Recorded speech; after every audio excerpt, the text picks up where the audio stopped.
Welcome back to BSFR Podcast. It's your hostess with the What's mostest. up?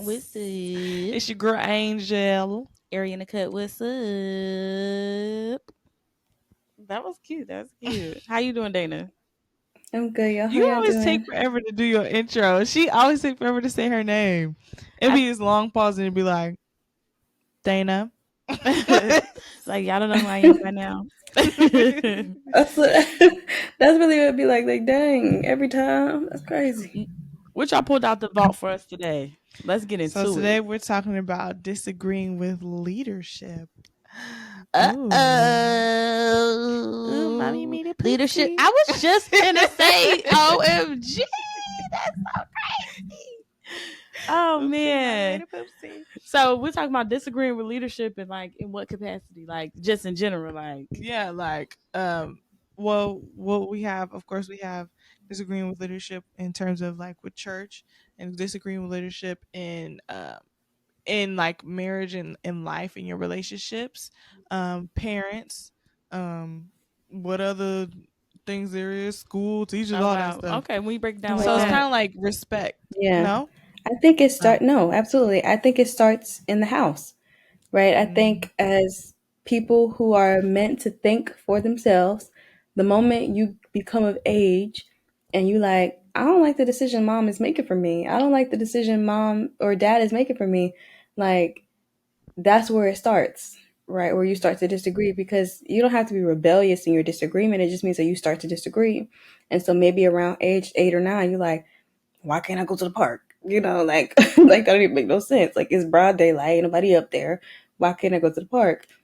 So and you disagree with the decision that was made, even if it's based in your safety. And so, because you don't think about those things, right? But that is the start of it, like the disagreements. And actually, I think it starts even younger than that age because kids will try you naturally. Mm.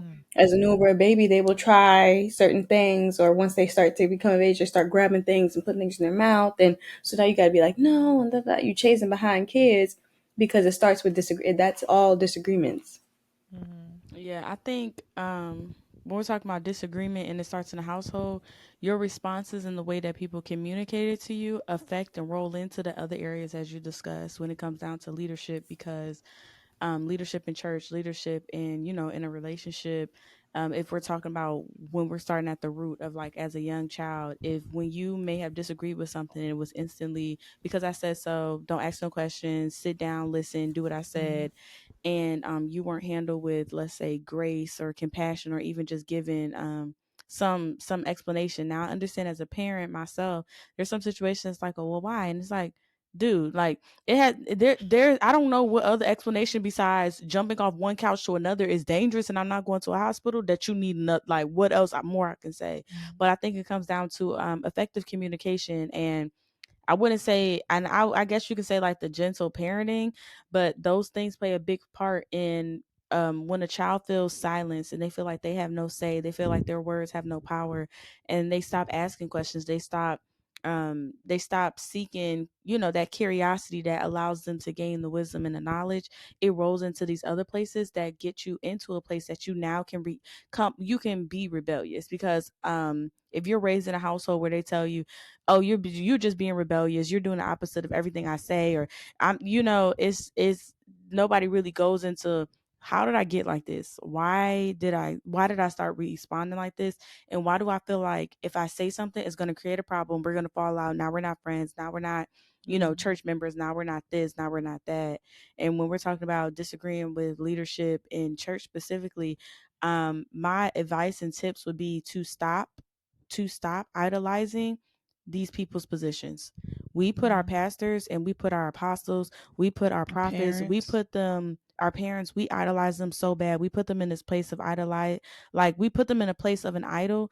And so now, if your pastor, your prophet, or whoever of your house may be, tell you jump, sometimes we just go, well, I just respect them and they've been in this so long, da da da. And we just now you start moving versus having that relationship with God, and even just being able to say, hey, I think that what you said is a great way, but can you elaborate more?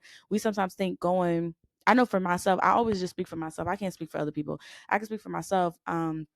you stop asking questions because you don't want to come off as the rebellious kid in the class. That's like a, well, if we're doing the homework, are you doing it too? Mm. Like, if this is due on Friday and then you want us to come on Thursday, why are we wearing this? This doesn't make sense. When you go to an event, you get to wear whatever you want because the Holy Spirit led you, but the Holy Spirit only speaking to you, or can he give some insight over here as well? And I think delivery, cadence, and the way that you word something to someone can play a big part. And that's when we're talking about our body language. That's when we're talking about being able to articulate our thoughts, because I'm one of those people who would get so flustered and overwhelmed because I feel like, oh, I don't want to come off like I'm just trying to cause problems, like the problem starter. But did anybody else think that they should ask this question, that every time we have a homework assignment, like they don't turn it in either, and they a student just like us. They just got promoted to sit next to the, like, to the, they're, Mm. y'all was, you Teacher's y'all, yeah, assistant. y'all went to college, a teacher assistant. Like, they just a teacher assistant. Like, they have to put the assignment in too, but it just comes off like you're trying to be rebellious, or now you're hating, or you don't like this person. Mm. And I think that's something that will discourage somebody from wanting to speak, discourage somebody from wanting to ask questions and being curious. And questions are good. That it's okay to ask questions, guys. It's okay to talk about these things, but and it's okay to disagree. Everybody is not always right, and you don't have to agree with something to always be obedient to it. But it's okay to, I feel like, to express your disagreement in something. I think it also comes down to trusting who you're agreeing with.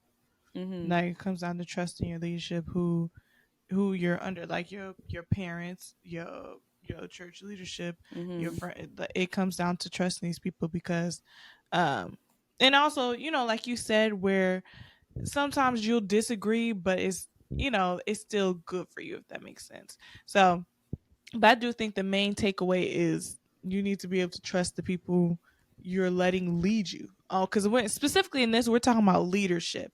So the people who are leading you, you should be able to trust those people. So if you don't trust them, like, should you be letting them lead you?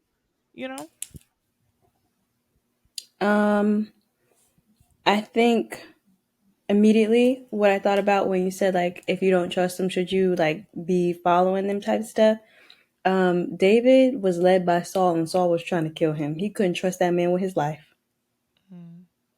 You know what I mean? But because that was who God needed to use to elevate David, yeah, he Mm. had to rock with it. You know what I'm saying? And so that leads me kind of to my next point, or kind of semi question, is there a leadership that you cannot disagree with? Right? And I think there is, unfortunately. One, immediately, I think God. You cannot disagree with God, because if God say yes, who could say no? And if God say no, who could say yes? So offer it, the Lord Jesus, clearly. And then also, I think if you think about the prophet Samuel, he says, no word of Samuel's ever fell to the ground. I don't care what you think. God gonna rock with me simply based off of the fact that he anointed me a prophet. It doesn't matter. And I think God, being unchangeable, he still anoints people the same way. And so there are people who don't believe in the prophetic, or think that there are no more prophets or whatever. Why would God change his ways now? You know what I mean? And so I think that there are people whose words don't fall to the ground, or whose words would have a greater effect even if they're wrong, right? Because it didn't matter if Samuel was right about the first son of Jesse being the king, and because he looked like one. It didn't matter, to the point where God was like, yo, my guy, you got to be careful with your words, because it's not about that. And if you had said that, I would have had to rock with it. So I need you to be more careful next time. You know what I mean? Mm. So I think there is leadership that you don't have the right to disagree with. And Mhm. that also leads me to, I think there's a place where your disagreement doesn't matter. Not only where you don't have a choice in the matter, because that takes away the ability to disagree in the case of like God, or in the case of like Samuel, where no word fell to the ground. But I think if you are not also a leader, you cannot correct the leader, right? So you don't need to even speak up. You just got to be mad, right? Because your disagreement doesn't matter. You're not even in the place to correct this person, even if you are 1,000,000% correct. Even if you prayed about it, God showed you, and it means nothing. But if their leadership doesn't correct them, your disagreement means nothing. You know what I mean? So, what do y'all think? I think because I know I've kind of struggled with this in terms of the thought process of it, because I've always been a bit more sit in the back when it comes to like the leaders in my life. Like I never tried to be like, oh, I was maybe in so in the house sometimes, but I think when it comes to in church and when it comes to yeah, honestly mainly in church, when it comes to that, I've always kind of like leaned back because I know when it comes to God, there are certain things that I may not agree with or that I know, and that's why I kind of said the trust thing, because it's like I've seen and I know that God is speaking to you. I've seen and know that by the way you're living, by the way that you speak, the way that you act, that God is moving through you. And not that He can't move through somebody who, maybe a little left word, but because I trust the God in you, I'm more willing to flow with the disagreement, if that makes sense. So, like, I'm trying to understand the line where, because there are times where you disagree and it's, yeah, never mind, because I don't have the question. I just had a bit of a line with that where there was a time where I was kind of, yeah, I don't have a sentence. Just I put would that say out for me, when it comes down to it, with the disagreeing, I think that you can like I said in at the beginning, you can disagree and still be obedient. And it combines with the trust. It combines with going back to God. And when we're talking about, okay, these are people that I trust, and there are seasons and times where we are not the know-it-all, and we can't be haughty and think we know everything. And sometimes we can be acting in a spirit of rebelliousness. We can be caught. We can be the one that may be trying to bring discord and frustration and irritation to the camp. And there are times where, even as a disciple, I know for our flock, um, there may be some things, some fasts and some things that the headship has called for the house, and it'd be like, we going on another fast, we going on another this, we going on another that. And it's like, oh, this don't make sense, but it's for preparation, it's for preparedness, it's to push us, it's to produce something.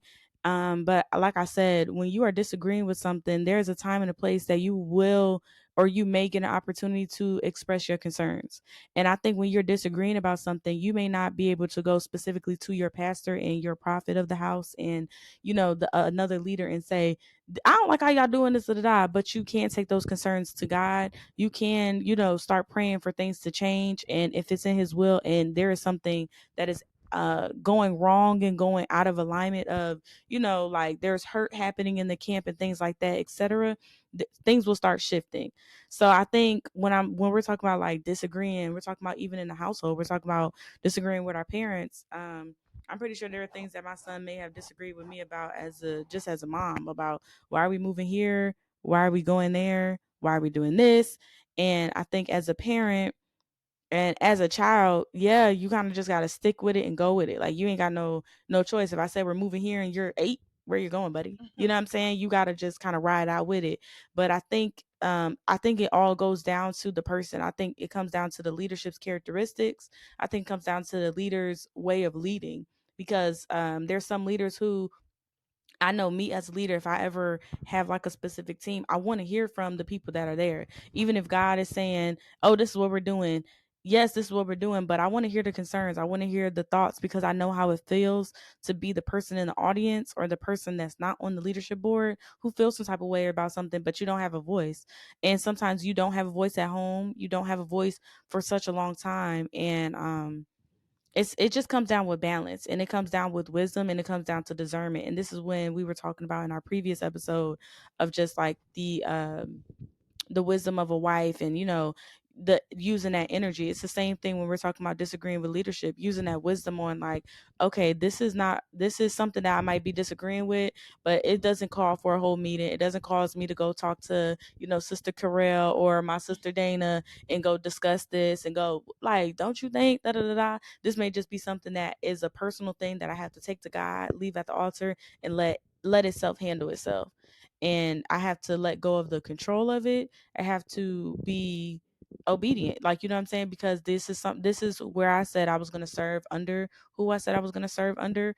And you have to trust the God in people, and you have to trust the God that you serve, that people are still people, I'm just one of those people, like, I don't care what your title is, you are still a human. You know what I'm saying? You still go through stuff. You may speak out of turn. You may be out. You can be the most seasoned. You can be the most wisest. You can read the Bible all day. I'm one of those people where I'm like, yeah, people still gonna be people. You're not perfect in my eyes. You will never be perfect in my eyes. You're gonna make a mistake. You're gonna fall short. And at the end of the day, you have to take these things to God. That's like, God, I trust you that you're not going to put me in harm's way. That if we're going on our 18th fast this month, if we're going on another consecration, that you're going to protect me and you're going to provide, set the provisions, and make it plain throughout this journey. And I'm telling you, like, I'm going to submit and be obedient. And I know that you are going to honor that obedience and honor that sacrifice, and changes are going to be made, rather they are now or later. And sometimes we may say a prayer, and like you said, we may be completely 100% right, and nothing may change in the time that we see. But all you can do is, in those situations, you have to just, you have to leave these things in God's hands. You have to state your concerns. Let's write these things out, and let's make sure that we're not reacting off of hurt and off of frustration for the person personally, versus the person personally, versus like what's being asked and required at this time. Because sometimes you be like, my mama just always picking on me, da, da, da. But it's like, like, you have to move, or they're asking me to do this, and it's like, but you signed up to serve, and you're a disciple who this is what they're asking you to do, so do it wholeheartedly. Like, it may not make sense why you're scrubbing the floor, Joseph, but I'm having you here as a servant, where I want you to come in and do 100%.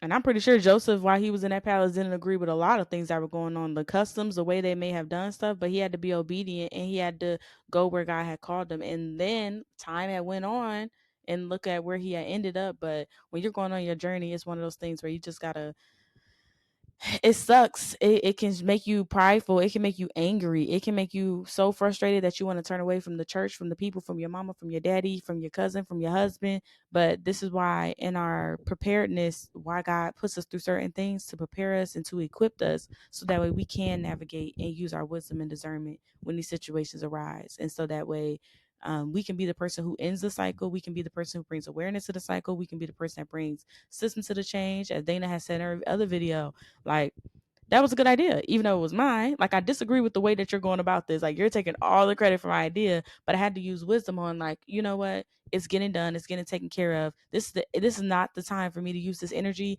to point out this fact that this whole business is running because I put this in place. Like, that was cute, but I did this. So that wisdom and that balance and that humility plays a big part. Amen.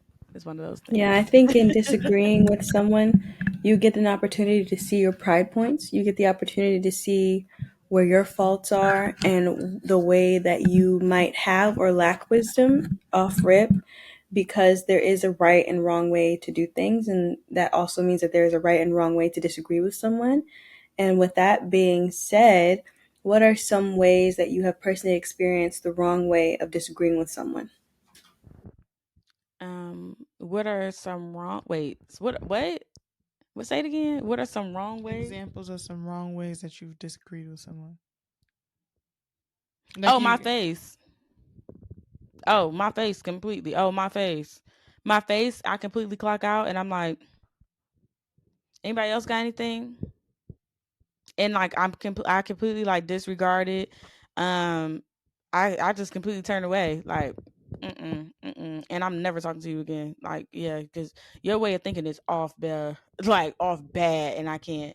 And it was definitely wrong, because I had to go back, like you said, and it didn't come in that exact time, but later on I did see, like, oh girl, you were dealing with some pride points. Like, this was pride rising up. You were frustrated because you didn't like how this went. You didn't like the inconvenience that it set for you. You didn't This threw you off. This was an inconvenience for you. This was not something that you wanted to do. And so my face, my body language, and my approach to stuff. So now, you know how, like, excuse me, you go into work, they change the rules or something, and then you like, oh, since I don't like it, oh, I'm just gonna do like, I know that I could put all of these in the tray and soak, but no, y'all want to be so literal, so now I'm gonna be very literal, and I'm gonna do it exactly how y'all think it's supposed to go. And so my face, petty. yeah, I get real petty. Like, I handle it like with pettiness. Like, okay, all right.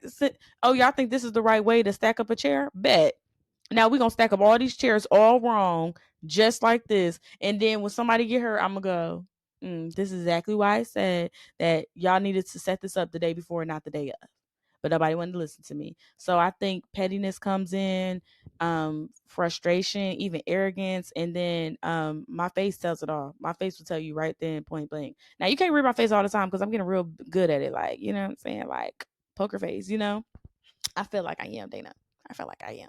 But I would say my face and my body language speak real heavy. Like, well, Ari, like, what's wrong? I'm like, nothing. Yeah, this don't make no sense to me.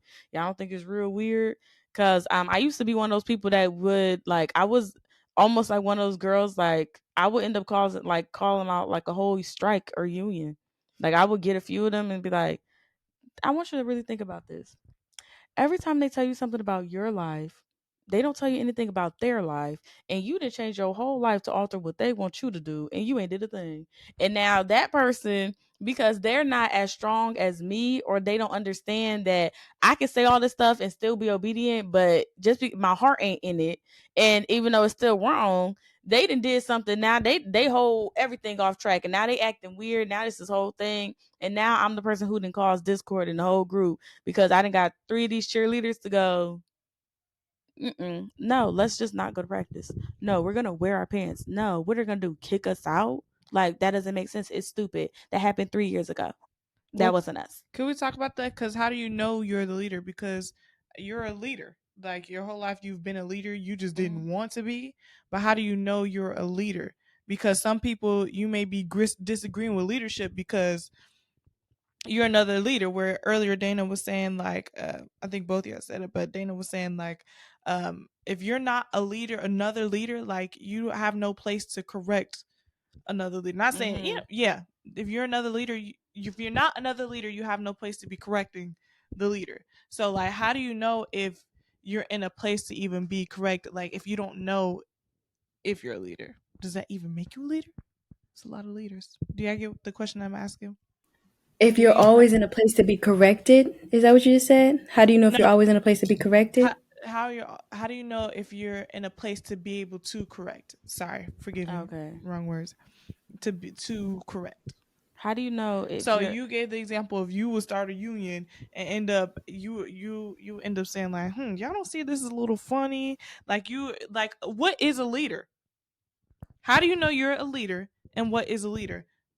I think leadership comes down to your impact and your influence.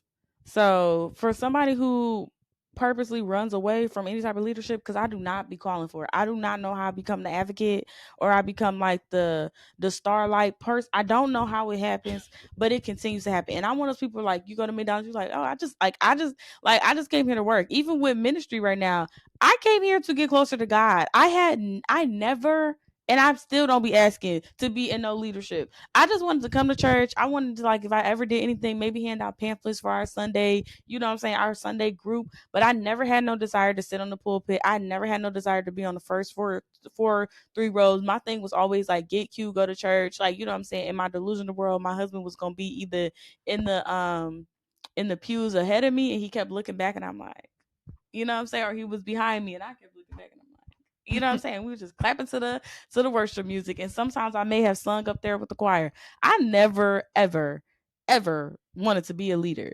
But as a leader and you're dealing with other people, I not dehumanize them. I had to rehumanize them because I was someone who was I put them in a place of idolization and we're all, and I had to remember we're all leaders. You may be a prophet, you may be an apostle, you may be this, but we are all leaders. And so for me being in the group with the other leaders, I had to learn on how to have this discussion with them if they were doing something and it had regarded the flock.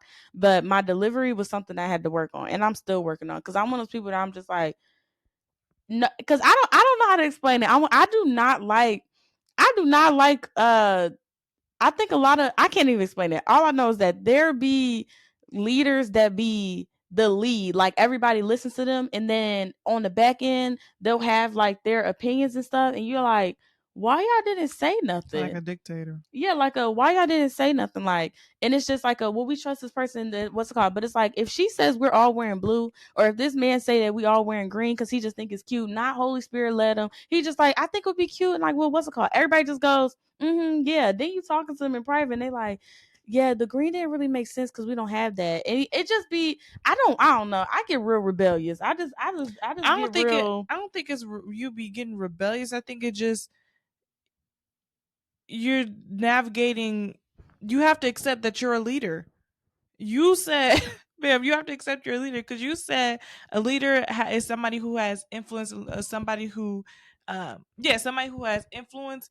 Your whole life, you've naturally like have had influence. You've naturally been the lead advocate, not on purpose, but you've always kind of been in the forefront because that's how you're made. That's who you are. So I I like kind of hearing. I feel like you should just accept that you're a leader. And not saying you got to go out here, get on the pulpit, and start a church or nothing, but just like you don't. It's not. I don't think it's considered rebellious. I think it's just you're rebellious with yourself, if that makes sense. Yeah, Dang, that yeah, last yeah, line was a bar. You're that rebellious was with yeah, yourself that is was a good, bar. that's good. I do slightly disagree. I don't think having the ability to influence people makes you a leader. I think the devil is influential, and the only place he leading people is to hell. Mm-hmm. That's good. Like that's as hard, that's harsh. But I think a lot of people have self-elected themselves into positions of leadership, and that comes with their own authority. And because they might have the gift of influence or the ability to rally people, that it makes them believe that they are a natural born leader or that they Oh, are that's called Mm-hmm. good, into leadership. girl. Cause Because think that does about what's that his that doesn't. name. Right, but that does okay, but that's a different thing because I'm not advocating for Hitler, but the man was a leader because not only did he have the ability to influence people, he had the ability to guide people and make them into what he wanted them to be. And that goes to my definition of leadership being that it's not just the ability to only guide somebody, right, or to keep somebody, but the ability to build them into something, right? Mm-hmm. Because leadership is about building blocks, right? Mm, And there's that's skill, good. and then there's the calling of leadership, right? Because Joseph didn't want to be called to leadership, but that was what he was called to, right? Through all the hardship, through being thrown in the pit and being betrayed, that was what he was called to do, right? Even in jail, it was a natural thing that he became the second in command in jail. Like you're in Mm-hmm. jail, you're a prisoner. How did you become BFFs with the warden? You know what I'm saying? Like, but that's because that was a position that God put him in versus somebody self-electing. And I think that's the issue that we're having in society, let alone in the church. Because not all of these churches that we have did God start, and that's why you only got two members, you and your wife, or you and your kids, and that's not every church, but I think that's the majority of the issue is that people are self-electing themselves into position of leadership without realizing that you can build the skill of leadership by reading a book by somebody who is an actual leader, right? And so now you've built up the ability to lead based off of the experience of somebody else, but not because you're an actual born leader. And I think that's the problem. You have people who are good at their job but aren't good at leading, right? And that's two different things.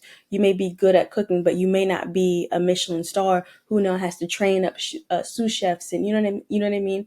Cut the cucumbers, and that's what you're good at. But you might not be good at training other people. You know what I mean? And I think that's where the distinction is. Where people assume that because I'm good at a thing, I now need to become a leader. It's like if I know how to crochet, I now need to start a crochet business because I just know how to do it. No, sometimes keep it as a hobby. That's okay. That's where it needs to stay. But I think that's the issue with leadership. That's good. That's good. I like the way that you I'm thankful for the way that you explained it because you went more into depth because you're right. Some people can have the influence and impact and it's like a what the heck? What is going on? But when we're talking about like the disagreeing, do you agree when it comes down to the way like oh, y'all didn't get a chance to answer for yourself some experiences for yourself where you handle disagreement in the wrong way, you know? Like for yourself? Um, I think Another thing mine I've was. done is spaz out. I think mine is kind of similar. Where I wasn't petty, but I was like, it depends on the person. To be honest, for me, it depended on who it was. So if it was somebody that I trusted, it was like I don't know. I don't really push back when it comes to somebody I trust too much. Like I Mm-hmm. don't really push back too much. But when it comes to like people that I'm like, I don't really be trusting what you're saying. And once again, it comes down to like when I see from the lifestyle to the just knowing you, it just be like then I'll be having like my faces, and then I'm working on it, but I be a little judgy. It be like my words come off judgy. I don't be intentionally doing it, but my words be coming off judgy. Like you don't even know what you're talking about. So Mm-hmm. why Some would I listen to you? You know? something I notice that you do too is that you stop. Like you'll stop talking. Oh. Like you will literally stop talking. You will literally like if somebody's saying something you go like you do exactly what you said. Like you go, yeah, that don't really make no sense. I don't think you, but when you feel, and I'm speaking of a sense of when we're talking about like that relationship, and we're talking about household. Like I Mm, haven't seen you in a setting of like church and like business and like a man or anything like that. mm. But we're talking about like household. If there's like a conversation with the leadership that we're under and like growing up, it's like a yeah. I'm just not talking like anything for you. They Like be doing stupid you just stuff. stop talking. Like you got no words. I can say for Dana she's never been like a I'm gonna get loud and rowdy, but Oh yeah, she for sure. she is very adamant that Mm-hmm. she does not agree. Like she the conversation is like a I'm gonna stop talking, but I just want you to know that I disagree with everything that you're saying. Like that doesn't make any sense at all. And then But we'll keep going. and you don't get it. You because that's just stupid to me. Because that don't even make no sense. I think a great example would even be in our recent live that we just did, where she's having this conversation. She's like, "No, that's so stupid. I can't stand when people da da da." And I say this with all love, and I say this with 100% knowing. Dana does not back down if you are a mother to her, if you are a father to her, if you are a sister to her, if you are a stranger. You are all going to get the same disagreement that anybody. It's not a There's no selective of person. yeah, There's no discrimination. yeah, there's no discrimination on her disagreement. She just Yeah. doesn't agree. But I can say that I've seen in this change of environment since you've been like in leadership and like working in like the church and stuff like that. I've seen a difference in your approach to stuff. That you've been a lot more like a that doesn't make any sense to me. But besides telling you, let me walk away. I might call my sister. I might just sit in the car and take a second. But that was the most stupidest thing you did ever did. What do you mean? Coming at 3 o'clock when we could have cleaned this last night and nobody had to come to work at all today. This doesn't even make sense to me. It's a national holiday. We're coming in here to put up chairs that could have been done last night or been done Thursday morning. Excuse me. So I've been seeing like the difference of how you approach it, and then like she'll dismiss you. Woman of God, go ahead somewhere with that. Like, no, that'll The make woman no of God. sense. No. And I would say for me, I get flustered. I get flustered. I get frustrated. I go like, okay. And then I also too shut down. I also, you know what? I'm just done. And then, but again, my face is like, Yeah. Cause what else am I gonna say? Like I'm not about to argue with you, and I'm not good at arguing. So why am I about to put myself? I'll let it go. It's whatever. but trust and believe. After that, there's We're another not talking post. about. There's another post meeting. There's another post meeting. If we all was three in a conversation, and let's say the leadership, and we're just using mom as an example. If mom is doing mom stuff, and you go, and she done shut down, Dana done rose her up, and I'm just sitting there like, cause you just mom, you don't think you be understanding, da, da, da. And then I go, no, I'm done. After that, Dana's done with it. Angel like, I don't know. I don't even want to talk about it. My head hurt. And I'm sitting there like, well, I never real wanted to be quick, in the conversation. real quick. I just wanted to say, don't shut da, da, da, da, da. Now 3 hours and went, and I didn't talk the whole entire time because I'm like, because then da da da. But ain't nobody say nothing about when she da da da da da da. And so I'm a post talker because it's like one of those like after you get out of the fight, you like, you know what? I should have told her she bald headed. Like that's what I should have said. So I'm a afterwards. That's when you gonna get it. Yeah. I've noticed with myself, I will weaponize my competence or my incompetence. You know how like when you ask a man to put the food away and he put the whole crock pot in the fridge? And you're like, nah, you know better. Like you need to be for real. Why would you put the whole crock pot in the fridge and we got Tupperware? Like be serious. But I'm like that also.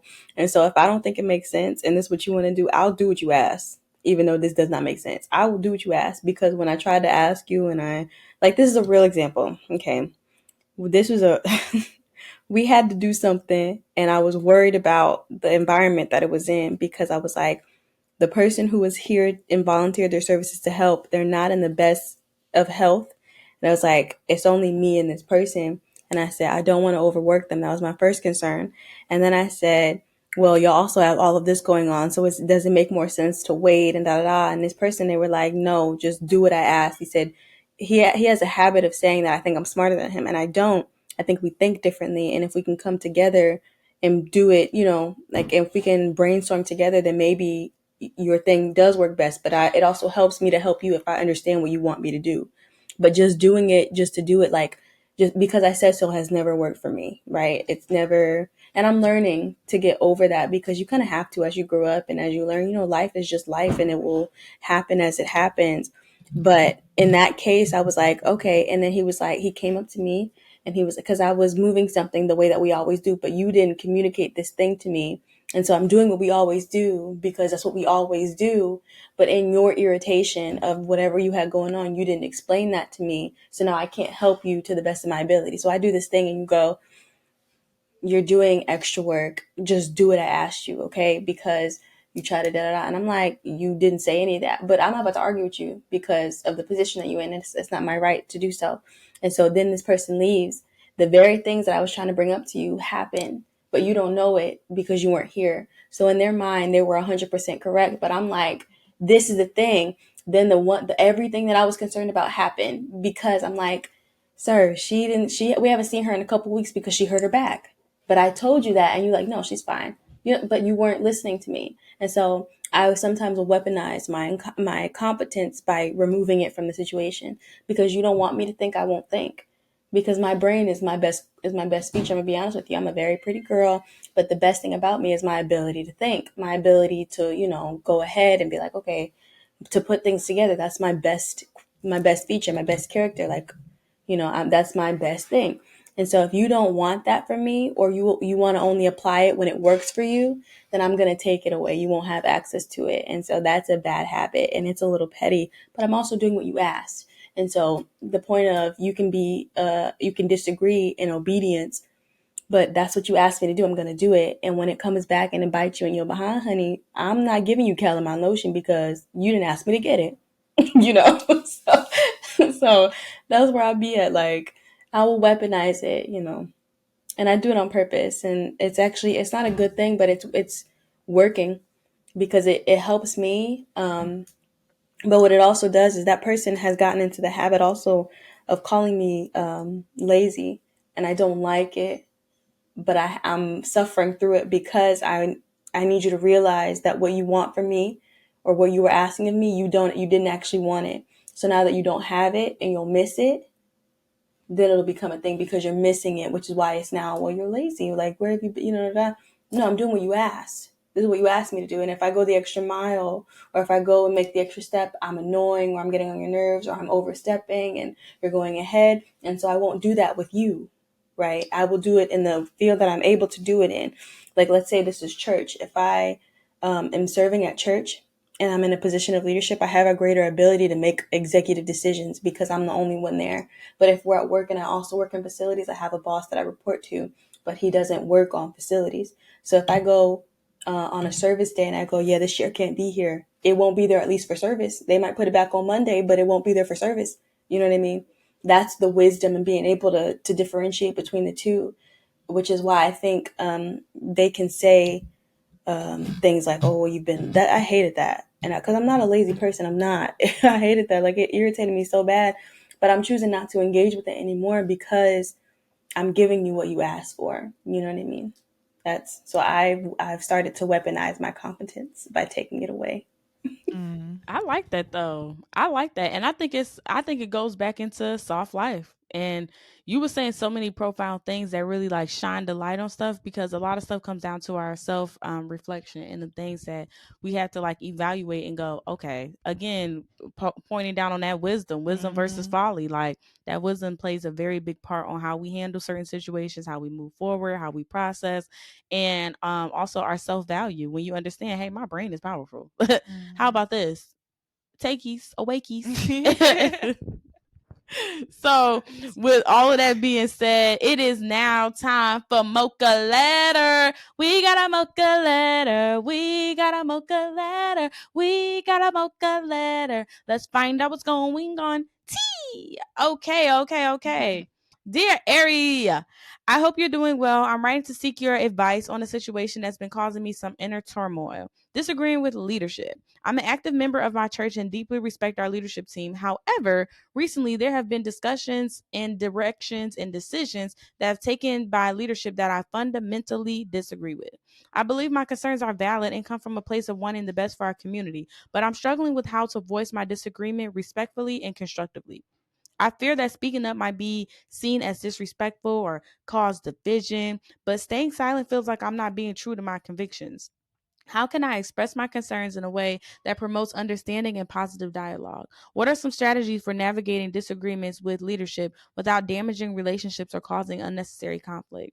Any advice or insights you can offer would be greatly appreciated. Thank you for your time and support. So your first question is, how can I express my concerns in a way that promotes understanding and positive dialogue? How can I express my concerns in a way that promotes understanding and positive dialogue? I think this comes down to your position in leadership, as we discussed, your position in the play. And I think when it comes from a place of positive direction and positive impact for the want of the community to be better, this is where we have a conversation. As Dana was just saying, this is where the conversation of, there's sometimes a way to approach stuff in the way that you say it. So just like you can go to a situation that, let's say leadership has made a decision about something, and you can go into it and go, that don't make sense, that's dumb, that's stupid, versus you can start asking them thought-provoking questions that make them think of the things that they're not thinking of to get their wheels turning. Going back to what we were saying in another previous video of and Dana said this herself as well, another quote for Dana, where she said, I made them think that this was their idea. So sometimes there has to be a way that when you get like a position where you're able to, state something that is, um a a need to be fixed or changed, and you think your insight is valuable. One, I would say, talk to some people who you trust, who have the best interest in you, who may not be on leadership, and even practice on how you would bring it up to them. So that way you have people that will give you some wisdom on how to even approach it. So I know for me, if I have a situation, I'm not gonna go to my girlfriend who's gonna tell me, girl, text him and tell him right now, versus Angel and Dana may say, well, what would you say exactly? What really is the problem? Is it because it's an inconvenience to you, or is it really not better in the church, or is this more personal because this person, you just can't stand their ideas and you don't like that they even got this promotion? Or you have to have people around you who can help you navigate in the conversations to really understand, is this really best for the community, or is this more convenient for me? Does this really implement change and really implement things to get in a better direction, or is this more a me thing? And so is this more emotional, or is this more logical? Is this more spiritual, or is this more natural? And when we're going on how to approach these certain things, approaching it, you got to use that wisdom. And again, asking somebody like, so question, you asked us to like to move the boxes from upstairs to downstairs. Did you want me to like move them by myself because they're about 60 pounds? And like I'm pretty sure I can do it, but like, is there a dolly, or is there any type of like, or would like a man be helping? And now you got them going like, well, it'll probably be easier for man because 60 pounds, yeah, da da da. But say because maybe me and maybe me and Grandma Sully can pick up the 60-pound boxes. But I know with the stairs, you know how like sometimes, like, you know how like last time you had slipped and stuff, I'm like, I would hate for that to happen, and then like you end up getting fired and this and everything, and I sued this church. So again, it comes down to using that wisdom. You're able to, all right, how can I articulate this And I didn't have to say in a nasty way. I didn't have to say, oh, my idea is smarter. Oh, I have this idea that can help the church. Because again, we're dealing with people. Sometimes ego and dang, that was a good idea. Sometimes people will say no to it just because it was you that said it. You know, sometimes you might have a leader who does not like you, who can see your potential, who can see your power, and they don't want you to keep giving great ideas and great solutions and stuff. So that would be my way of how to express it. Thought-provoking questions. Get them to think of the solution, even though you already know the solution. Get them to think like, yo, that do make sense. Why we could probably just set up tonight, stay an extra hour besides coming in early tomorrow. And it's like, yeah, that way you're not paying 8 people $7 an hour. Well, $7 an hour is crazy, but you're not paying 8 people $7 an hour right now. And you know what I'm saying? Where now the church is saving money, and that can go to our outreach event. It's like, yo, you even thinking that is so smart. So using that wisdom on how to direct the conversation, and that would be also kind of flow into the strategies for navigating disagreements with leadership without damaging relationships or causing unnecessary conflict. Approach your tone, your cadence, and I think a big thing too is witnesses. Trustworthy witnesses. Sometimes when you're having a conversation, you don't want the he said, she said, her tone, her attitude and approach. But when you have another person that can witness, that was just like I was kind of silent, but I was there. Like when she didn't say it like that, because you don't want any confusion to happen. And also when you have this, again, quoting Dana again, she taught me this very good thing of separating people. You have to put people in category. When I'm talking to Dana or I'm talking to Angel, I am talking to Dana, I'm talking to Angel. But when we go into church, I might be talking to, evangelist this. I might be talking to, you know what I'm saying? There is certain categories, so that way it will help you not blur the lines. It's just like when you can go to work and you watch a movie or something, and it's like the boss is the husband and they talking to everybody like, no, you should have had the printer, da da da. Then you can't go husband and go, Jonathan, who you think you're talking to? You just gotta go, Take yeah, note. okay, yeah, right, yes sir, we'll get it all fixed together. You know what I'm saying? Y'all seen the movies where the secretary is sleeping with the man and they gotta keep it cute and they sitting there like, just this morning, what went down. You know what I'm saying? So I think it just comes down to not messing up those relationships. Hopefully they're strong enough where people understand, like when Aries in business mode, if you are my sister and you're my assistant, you're my assistant right now. You are not, of course, there's that love and that grace or whatever, but you're my assistant right now. I can't baby you. I need you to take these pictures. I need you to communicate. I need you to go get the coffee. I get you want to sit here and this is your favorite influencer, but you are hired as an assistant.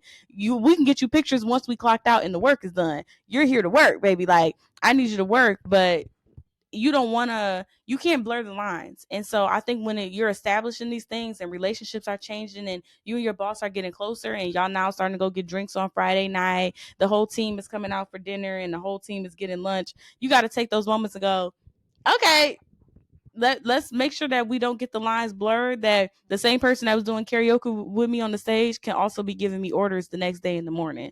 And you can't let that affect how you treat them. And you can't get so familiar with somebody that now you start disregarding their authority in their position. And that's how you can kind of help navigate any disagreements in personal relationships. When we go to work, we're working. When we go to church, we're churching. We had a conversation in another video where Dana and her husband give off very much vibes like when they're at work, they're working. They might be in the same church. You'll be looking like, but at home, we're husband and wife. Like when we go out to dinner with y'all, we're husband and wife. We play, but when we're here, I work in faculties. He works in administration. We're at work. You know what I'm saying? You might get a little glance. We might have some inside jokes y'all may not know about. We might, but like we're here to work. Like, you know what I'm saying? Like if he gives what's the call, yes, he wants me to move the chairs, but this has to go through the right proper doctrine. We have protocol for a reason. So I love you, hubby, but there's protocol for a reason. I have to follow that. So it's just one of those things of a better way to navigate that. But I encourage you to write down your write down your wants and your desires for the church, and be wise on who you give the information to. Sometimes you might have to go through a proper channel. Sometimes you might have to go outside of that channel. Sometimes this familiar relationship, you may have to step outside of them to get the change that needs to be done. And sometimes you might have to wait for the opportunity where they open up the floor for you to speak, and play it out with people, play out the ideas with people. And sometimes you might have to take initiative and stuff. That's like I just started like printing these at home and then brought them because it was easy, you know what I'm saying? But don't do too much. But there's always ways to make sure that a change and growth happens. Just use your wisdom and Don't lose that. Don't lose that fire. Don't let your fire die down for other people. Keep that fire. Keep that excitement, and yeah, just use wisdom on how you approach things. But I hope that was able to help. And that's all for the Mocha Letter. Signing out. Amen. Amen. And that leads us into tips from an angel. I'm testing out new ones, guys. So my tip today is, I thought you kind of talked about it already, but my tip was like your understanding your position and understanding your the part you play. You know, because sometimes you'll overstep because you think you all that, you think you the leader, when it's like, sis, you know, you just a member, you know. So, and you know you're important, but there's ways to express your concern. So my tip is very cute, very short, very simple. Understand your position, understand where you're supposed to be, and be in that place. Amen. Amen. Amen. So that's all I got for y'all today. Okay. Y'all know leadership gets complicated, honey.